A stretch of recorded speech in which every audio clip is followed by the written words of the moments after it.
गर्मियों की दोपहर में नवीनपुर के चौराहे पर कुछ किसान बैठे हुए थे। उनके चेहरे पर चिंता और थकान झलक रही थी।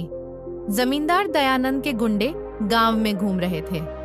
अरविंद एक कोने में अपनी पत्नी सुमित्रा से बातें कर रहा होता है। हमारे लिए मुश्किलें बढ़ा देगा।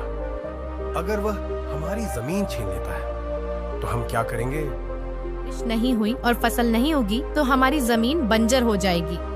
तुम सही कह रहे हो, लेकिन अगर तुम जैसे लोग भी हार मान लोगे तो हम क्या करेंगे? मेरे पास अब कुछ नहीं बचा।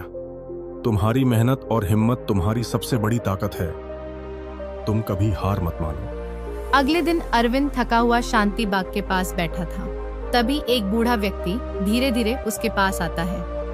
क्या सोच रहे हो बेटा? मेरी जमीन बंजर है और मुझे लगता है कि अब कुछ भी नहीं हो सकता। ये बात से हमारा है खेती। हारता वही है जिसके पास कुछ नहीं बचा। तुम एक किसान हो, तुम्हारे पास धरती को बदलने की ताकत है। उस बूढ़े ने अरविंद को 3 बीज दिए और कहा, इन्हें अपनी जमीन में बो दो। याद रखना, जो उगेगा वह तुम्हारी किस्मत बदल देगा। ये क्या करेगा? क्या ये कोई जादू है? यह मेहनत और विश्वास का फल है। अरविंद और सुमित्रा ने बीज बो दिए और अपनी उम्मीदें लगाए। कुछ दिन बाद वे जब अपने खेतों में गए तो उन्होंने देखा कि छोटे छोटे चमकीले पौधे उग आए थे। ये क्या है? हमारी जमीन तो बंजर थी।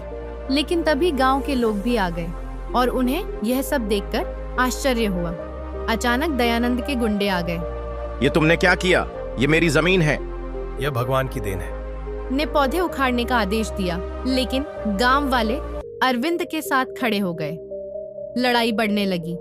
तभी सिद्धेश्वर का पुनः आगमन हुआ। अरविंद और सुमित्रा नक्षत्र लोक के द्वार में प्रवेश करते हैं, जहां उन्हें अमृत जल मिलता है। लेकिन जब दयानंद ने अमृत जल को छुआ तो वह जल आग में बदल जाता है और वह जलने लगता है।